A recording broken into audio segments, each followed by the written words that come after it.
BWI Friday means we got Ryan Snyder and recruiting information. It's the day after St. Patrick's Day, so everyone here had a wild and raucous St. Patrick's Day. Right, Ryan?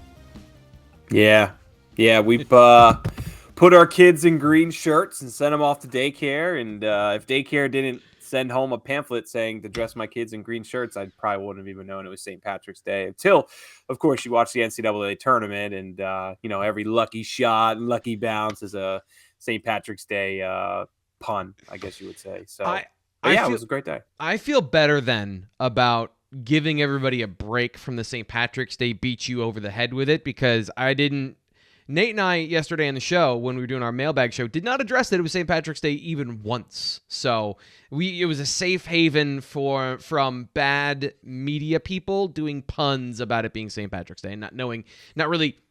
That's it. So you're welcome, everyone that watched and wanted a brief respite from the green. Here we are on Friday, though, and it's after spring break, after St. Patty's Day, after St. Patrick's Day. So recruiting is picking up for Penn State football. Ryan Snyder is our recruiting insider. So what do you got for us here on a Friday right before a weekend where we know visits start happening?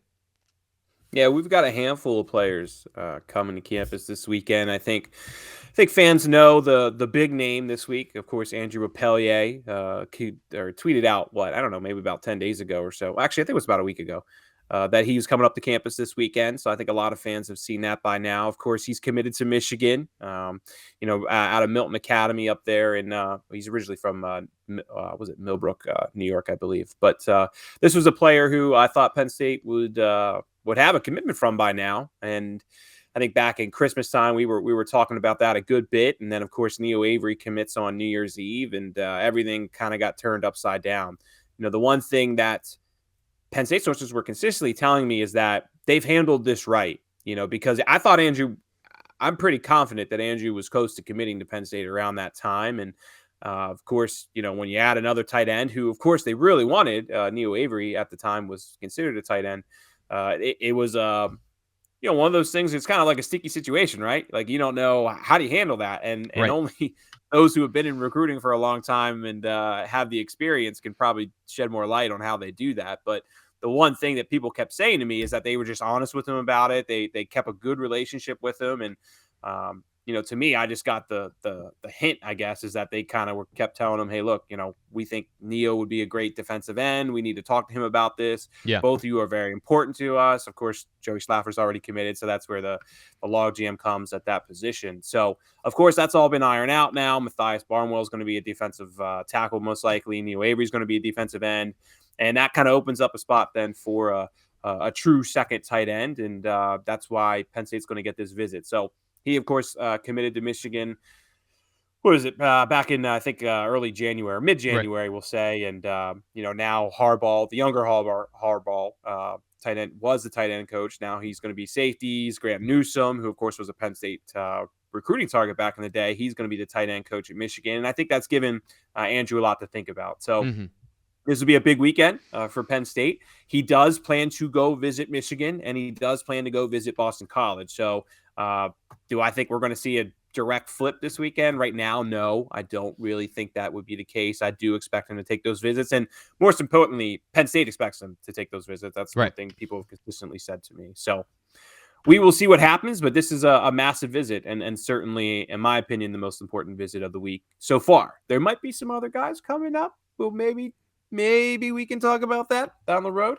I like to leave hints. I'm not a big drama guy. You don't. No. There might be. Leave it right there. That was perfect. And I was just about to follow up with coming up on Tuesday, the BWI Daily Recruiting Show. You can get more information about that from Ryan if all that stuff that he's talking about, if he gets there. So it's a real reason to tune in next week, because it's not just that. I'm talking about all kinds of in-depth recruiting stuff from the weekend and, anything you hear about Andrew Rappleyea or some of the other guys.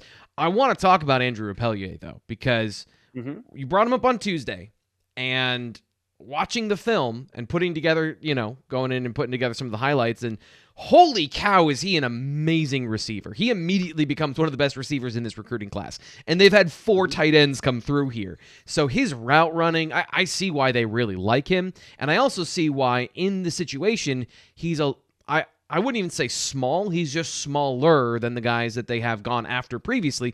Neo Avery, 6'5", can be easily 250. Joey Schlafer, 6'5" himself, 6'4", 6'5". Matthias Barnwell is a defensive tackle, so you can see the type of body that Penn State wants at defensive at tight end, and he is, I think, 6'3", 210-ish pounds. So there's no problem with his size. But I get the whole situation. I think he would be a massive flip for Penn State from a receiving standpoint at that position.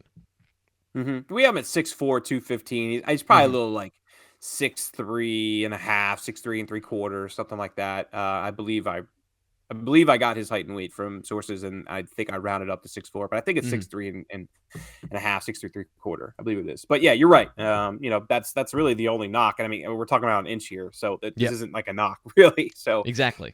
Yeah, he's a very important player for them. I mean, right now he's a 4-star player in the on-3 300, or excuse me, the on-3 consensus. He's in the on-3 300 as well. The consensus has him at 266, and of course the consensus is 247. ESPN.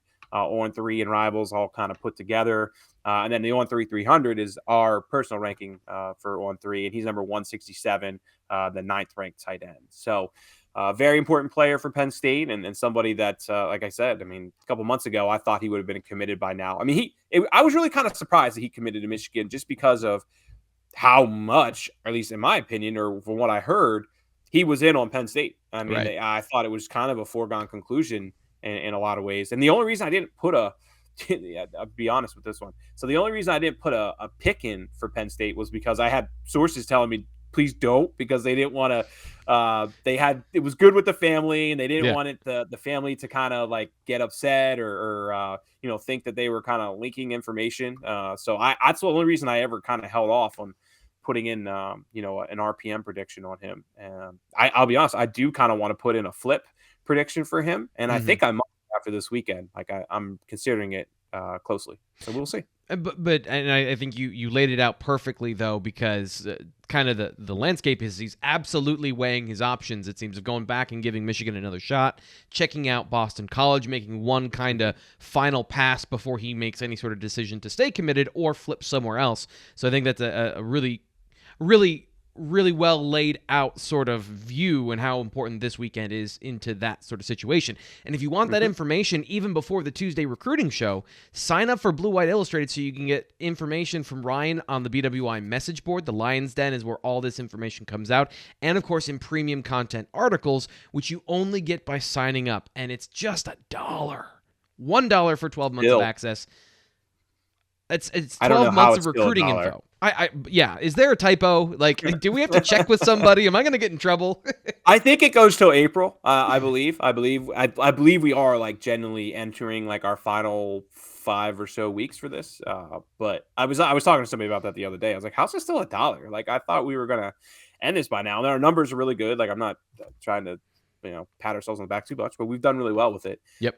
But I do believe we are entering our final month with that. So this is your last chance, guys. You got your chance to get spring ball information, and don't miss out on the promo. Again, a whole year. It's a great deal. Yeah. Get into the tent before we have to close the door to the tent. Anyway, who are the other recruits that we need to know come this weekend for Penn State football?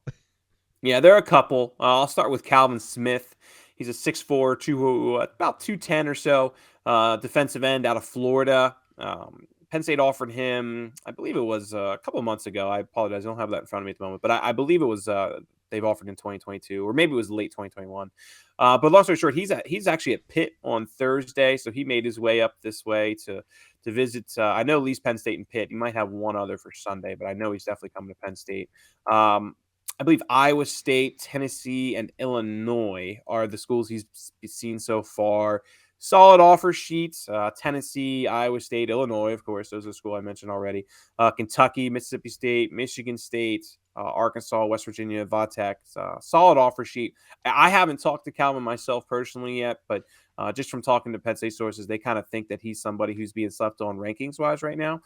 In the On3 consensus, he's at number 834, which is number 834 to me is actually pretty good. You're a really good high school player, but I think to fans that would seem kind of low. And Right. Penn State people have been kind of nudging that as well. This is a really athletic player that people are kind of sleeping on right now. So we'll get a better feel for that situation. Hopefully Saturday and into Sunday. We're doing this obviously on Friday. He's supposed to be at Penn State today. He was at Pitt on Thursday.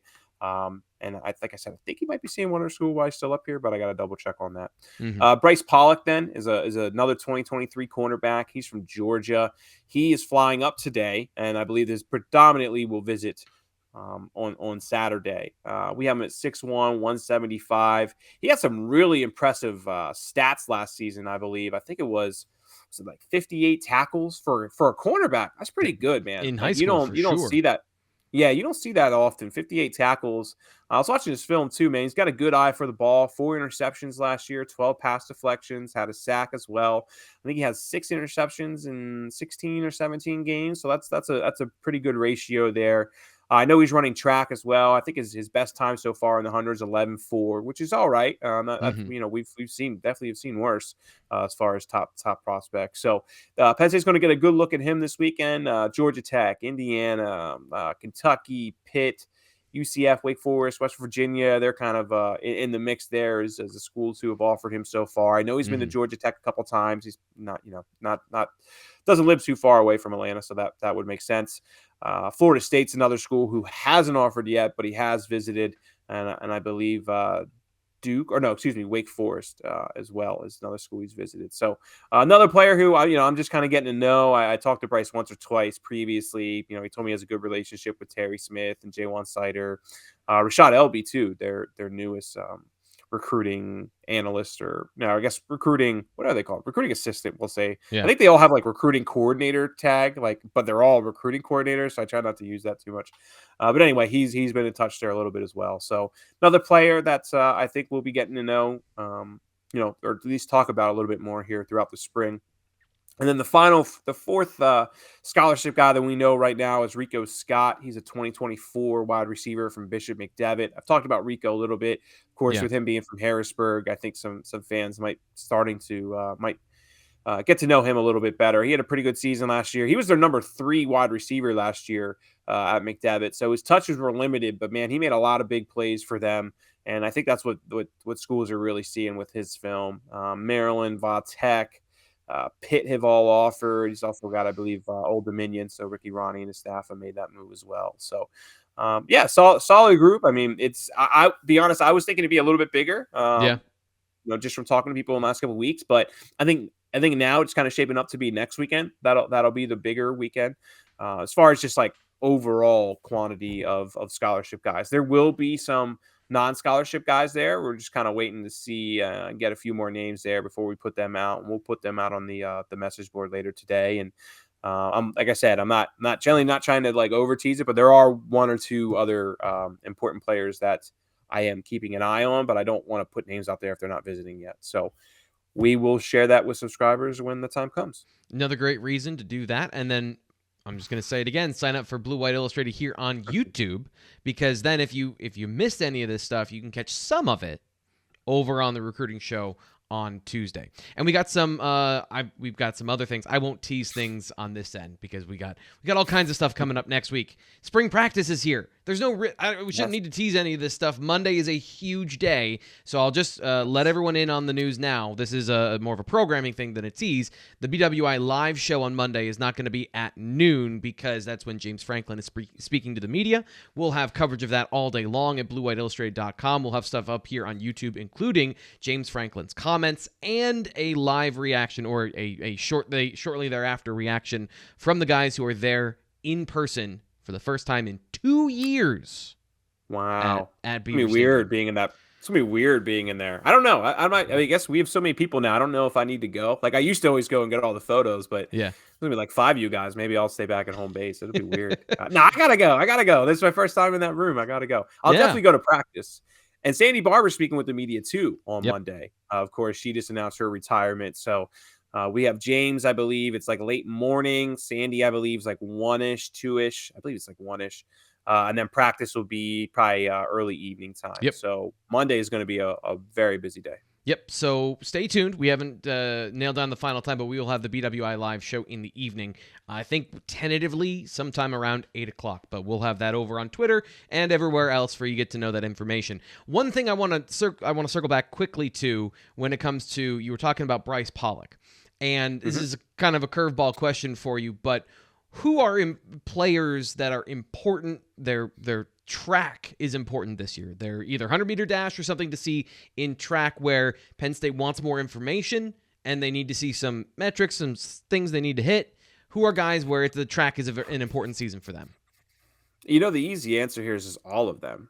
And that's the honest to God truth, though, because, you know, like I can point out some guys, like, I mean, I think we talked about, like, I mean, Penn State wants to see Kenny Johnson run faster. I don't believe Kenny Johnson is running actual track this year, though. I'd have to triple check on that. Johnny Shakir makes sense. He's another wide receiver out of Pensacola, New Jersey. But really, man, it's it's so important after limited camps. Like, yes, we got camps last year, right? And a lot of guys were able to do that.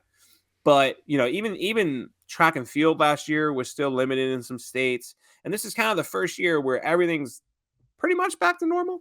So it's just a constant collection of information. And you know, I mean, for example, like I'll give Musa Kane, for example. He's a pretty good player who I think still very well may end up at Penn State. And, you know, a couple months ago, I was thinking like, Musa is a absolutely a top prospect for them. Now Moose's also just kind of ran a high or a low 12 100-meter. And I'm not going to say that's given Penn State too much pause, because he also has a vertical leap that's incredible and some other measurables that, like, you look, if you have the explosion to put up some of these numbers, they're not going to put crazy amount of stock in that. But just collecting those numbers and seeing different numbers, it's just another kind of piece to the puzzle, I guess you would say. So, you know, there's always different guys. You know, like I said, Johnny Shakir is kind of the first one that pops up to mind, but they're all important, and every piece of information you get is incredibly vital. It's funny how we're still having conversations about this. This is the repercussions and the impact of shutting things down on the high school level for 2 years of gathering all this information. There are still pieces of the puzzle that you got to go find and put together. So for the class of 2023, and this happened, like I said, almost 2 years ago. So great insight into that. Now let's talk about Jordan Hall. You had a conversation with the IMG linebacker earlier this week. What stood out to you about his comments about Penn State, or wherever you want to start there? Yeah, I mean, Jordan's still, I think he's still on pace for a summer commitment. I think that was kind of the big thing, because I haven't talked to Jordan in a couple of months. You know, for the longest time, I was looking at, I really kind of thought Phil Picciotti was kind of emerging as that middle linebacker. And I don't want to say that he's not still incredibly important, because he is, but just the more I've talked to people, it kind of feels like Jordan, Picciotti, and Josiah Trotter are all pretty much even. And that's kind of just one thing that people have hinted to me a little bit more in recent weeks. So I caught up with Jordan just to kind of get a feel for where he's at with some things. And basically, you know, we know he took a visit to, I believe it's North Carolina yesterday. And that was March 17th. And then he's going to Virginia today, which is March 18th. And then he has to go back to IMG Academy. And, you know, anybody who goes to IMG, it's good for those Florida schools that are easy to get to. Right. But when you're away from your parents, it makes it a lot more difficult to, you know, travel across the country and take visits during periods like this. So he wants to take visits in April. I have a lot of IMG guys tell me that they want to do that, and then they're unable to do that because of the logistics. So, you know, we'll see what happens there. Guys do end up doing it, but it's just a lot more complicated, especially because they usually want to, you know, go meet their parents and then go off to wherever that destination is. And, you know, that requires multiple flights. So, but anyway, I mean, I think Penn State's very much in the mix there still. Michigan State was kind of the other school that kind of seems to be standing out, and Florida. So Virginia, Penn State, Michigan State, North Carolina, and Florida. I feel like they're on pace to be his top 5. And, all of them probably will likely get an official visit. There are some other schools in the mix, so we'll see if others emerge. Florida's the interesting one to me. With him being at IMG, he can get there a lot easier. I believe he's visited Florida. What is it now? 2 or 3 times, I believe. I believe at least twice that I know of, and one of those was March 5th. So now that Billy Napier and his staff have offered, and that was the other thing too. I was surprised for the longest time why Florida wasn't offering Jordan Hall. It didn't make sense to me, but now they have, and they seem to be a school he's very interested in. So, I don't think any one school has a substantial lead. I would kind of think that maybe Florida has an opportunity to be the leader if they are, just by the way he talks. But Penn State definitely has a good chance there. And like I said, I mean, they're very much in the mix with Phil Picciotti and Josiah Trotter as well. And of course, I still definitely point to Tamir Robinson and Tony Rojas is like, yeah, they are incredibly important. Right. And really any of those 3 middle linebackers, they would love to have. So we know Picciotti is going to be coming up here in early April, and we will see where things stand then. I assume Josiah Trotter will get back here at some point as well. And right now, I think for Jordan Hall, I think what's most realistic is an official visit in June. And Manny Diaz was a part of that conversation as well, the former Miami Hurricane head coach and a one-time defensive coordinator. He's mentioned that they have a previous relationship in your article, right? Yeah, I wouldn't say how's that work? Close though. I mean, they're much closer now than they were then. Obviously Miami was recruiting him, yes, but I don't just from talking to guys, I don't know if Manny was like. I think we compare everybody to James Franklin, right? As far as being incredibly aggressive in recruiting, and not all head coaches are like that. So just from what I kind of gather, it's just I'm not saying Manny Diaz didn't recruit. That's not true at all. But I think he was talking much more to assistant coaches, and then kind of had a couple random conversations with Manny here on the side throughout his tenure there. But now that he's at Penn State, I believe there's much more regular communication. But also, I mean, with Manny being a defensive coordinator, like him and Yurchich recruit less than the rest. So the other staff is on him as well pretty hard, especially like the recruiting staff. They take care of a lot of those conversations. Yeah, and I wanted to put this up. We're going to come back to Jordan Hall in a second, but this is a question I got on the BWI Daily Edition that I wanted to bring up with you that John H. asked me. And I think this is a great segue into that. Do you have an idea where Diaz has been traveling for recruiting? He's talked possible commits like Robinson and where they come to Happy Valley. Any sense of where he's going or emphasizing in a particular state? And your comments are that that's not really the case, right? Yeah, I mean, for coordinators, look, they do substantially less traveling. And I shouldn't say substantially because Penn State's a very team-oriented recruiting approach, but they do not travel as much as the other assistants. So their vision is South Florida, which of course overlaps Ryan Snyder. But I would say his primary responsibility is just national linebacker. So, if there's a linebacker in California or Wyoming or Texas, like that's where he will be going. Of course, this year it's Pennsylvania for the most part and Virginia, so he doesn't have to travel nearly as much. But it's the same with Yurchich, really, too. I mean, Yurchich doesn't really have too many, like, this is his territory. It's really just national quarterbacks. You go recruit quarterbacks, and for Diaz, it's really just kind of national linebackers. But with those ties to South Florida, he does go down there as well.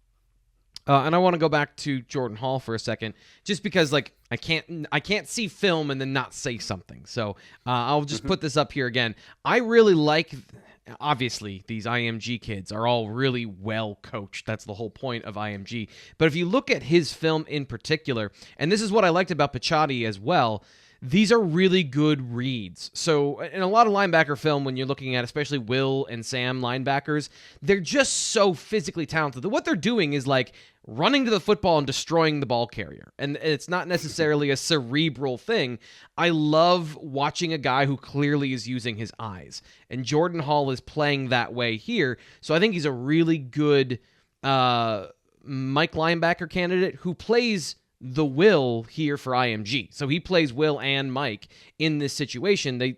For the most part, what I see here on film is they're running 5 DBs. So he is playing both positions, and I think that position versatility and that level of intelligence are a really good fit among the players that they already have recruited in Tammy Robinson and Tony Rojas. And that's not to say that those guys aren't smart or they don't have good football instincts, but it's an extra emphasis when I'm watching to see who's going to be the guy that's telling everybody to line up where, who is, the front seven and the coverage. You got to know all of that stuff. So having an advanced knowledge on the high school level is an easier transition to that position. So I think he's a really good candidate there as well. Awesome. Yeah, I mean, you've watched it closer than I have. I mean, I totally agree, though. I mean, he is. I think him and Josiah Trotter are both excellent with that, and I think Pachotti too. I don't want to leave Pachotti out on that. I've only watched Pachotti once, like for a full game in person, and I've seen Trotter a couple times, and then of course IMG's games are like always are on, so I've seen Jordan Hall a couple more times as well. So they're definitely leaders too. I'd say that about all three of them. One thing that definitely talking to Pachotti's coach. I mean, he is.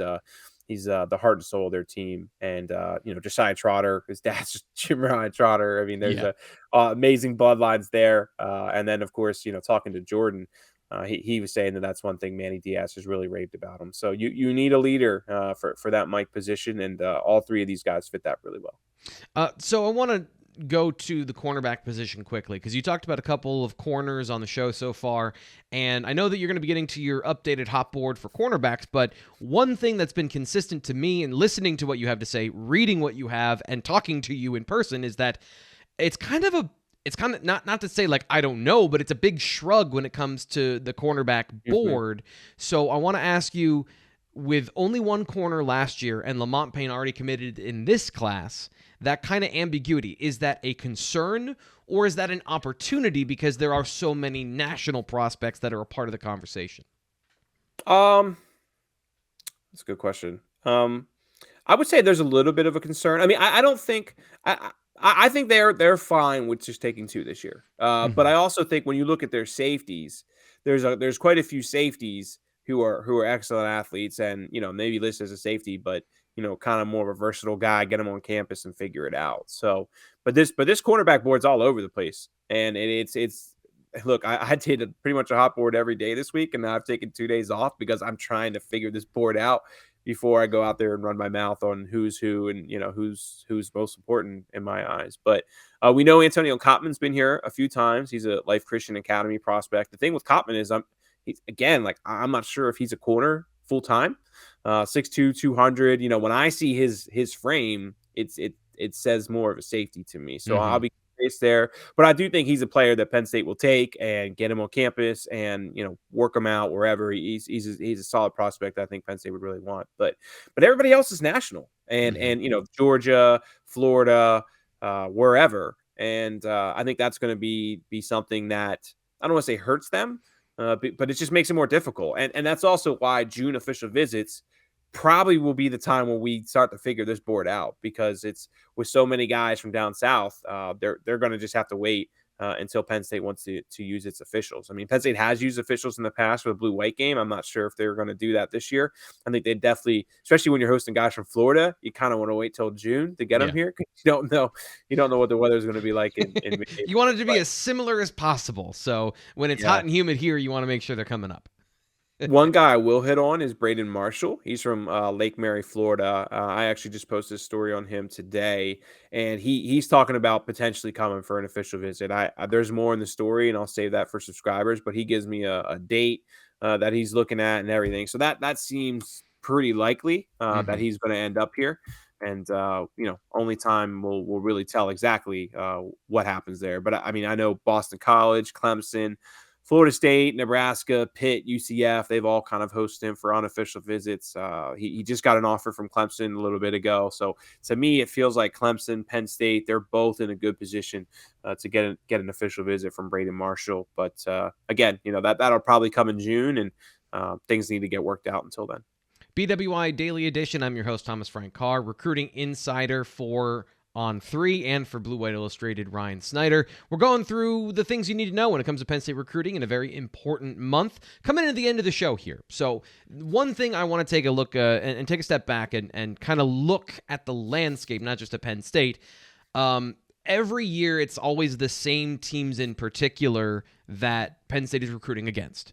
But every once in a while, you get a special flavor each season of, okay, now Penn State and X school is really going head-to-head with a lot of recruits in the same area. And I just want to get your opinion. I know you don't cover Notre Dame, but Marcus Freeman seems to be making some big strides as a recruiter, and I know that they were doing well before anyway, but seems like there's been a renewed focus and intensity there. So is that who you would say is a big contender for a lot of these prospects, or in the region or whomever? What schools you think is Penn State competing against this cycle? Yeah, I mean, when you asked me this question, that was the only one that really came to mind. Notre Dame. We know Rodney Gallagher is going to go out there here soon, so that'll be interesting. And Notre Dame's just always. I mean, I feels like Penn State recruits against Notre Dame more than they do against Ohio State for sure, and that's because Ohio State's recruiting truly nationally at the moment. But yeah, that's for the most part the one that pops out to me the most. I will say. I mean, Michigan a little bit, Andrew Rappleyea, obviously that situation is going to be interesting to see. Of course, with Tony Rojas, I mean, there are a couple Clemsons that I would say. Tony Rojas getting an offer from Clemson, and then there's a couple others there that kind of makes sense. But, a lot of these guys are national prospects, and that's kind of scatters out who they're really competing with. Oh, one guy I forgot to mention with Notre Dame is Jason Moore. Yeah. I think Jason Moore and Notre Dame are that I think Notre Dame might be a slight favorite with Jason Moore at the moment, which I know Penn State fans don't want to hear, but that one will get worked out. And one thing I will say with Jason Moore too is like he's going to go to Michigan and Ohio State and all these other schools who he hasn't seen yet at all. He's only taken a handful of visits, so that's important to note because all it takes is one visit to really swing things. But Tamir Robinson, for example, I believe he just was going to Notre Dame here soon, or maybe just actually I think it might be this weekend now I say that. But yeah, I mean, Notre Dame is definitely kind of the one that stands out the most. And then maybe Clemson, there's a handful of defensive backs that kind of spring to mind for Clemson. But it's one of those things where if you gave me an hour, I could probably really do the math and sort them through. Yeah. But we don't have time for that. It's Friday and the NCAA tournament's on. So I'll work harder next time on that one. But Notre Dame's definitely off the top of my head for sure. Well, there was the one off the top of my head, and I'm glad you mentioned Clemson, especially with Tony Rojas, because that was another one I saw. And Penn State, by the way, won a recruiting battle already with Josh Miller against Clemson. So that's another great school to talk about. And it's not necessarily always about losing. Sometimes it is about on the winning side of things. So that's what I got today for the BWI Daily Edition. Any last thoughts from you? No, just we got a handful of important guys coming up this weekend. I think next weekend should be a little bit busier. Under Armour camps are swinging through the area, so we'll be seeing that soon. And yeah, baby, let's get spring ball rolling, man. Once spring ball starts, I mean, especially once spring breaks start for high schools, that's when we'll start seeing maybe a couple guys swing through on like those random Wednesday visits, things like that. So things are about to pick up here. I know I feel like I've been saying that for a month now, but it's finally going to pick up. I promise. For sure, it's here because there's things that we have to go to now. So one final note is Blue White Illustrated on YouTube. If you want to check out what we see at those camps, we'll be posting highlight videos of some of Penn State's top prospects here at these camps. So make sure you subscribe to Blue White Illustrated. And if you're listening to this video and you hear the outro music, give the video a like. Because you liked it. You got all that information, that sweet, juicy information from Ryan. I made some dumb jokes and some observations. We earned it today, so hit the like button. And, of course, subscribe so you don't miss anything from Blue White Illustrated here on YouTube. I'm your host, Thomas Frank Carr. We'll talk to you on Monday.